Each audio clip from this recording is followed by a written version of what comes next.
Bandera Reports Afternoon Edition. Isang pamamarilang na itala sa bayan ng Datu Angalmit Timbang, Maguindanao del Sur kung saan isa ang biktima.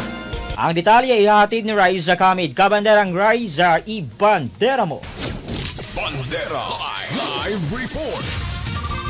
Nasawi ang isang lalaki matapos ito na pagbabarilin ng hindi patukoy na sospek sa National Highway ng Barangay Brar, Datu Angalmit Timbang, Maguindanao del Sur. Sa report mula sa PNP, kinilala ang biktima na si alias Datu Ali, 48 anyos, isang magsasaka na residente ng poblasyon Dalican, Maguindanao del Norte. Lumalabas sa investigasyon na binabaybay ng biktima ang nabanggit na lugar sakay ng kanyang motorsiklo na isang Honda Wave na kulay pula nang bigla na lamang itong pinagbabaril. Tinamaan ang biktima sa likurang bahagi ng kanyang ulo at braso.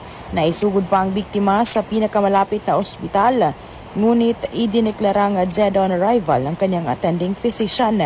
Na-recover sa crime scene ang 3 basyo ng bala na mula sa hindi pa matukoy na armas.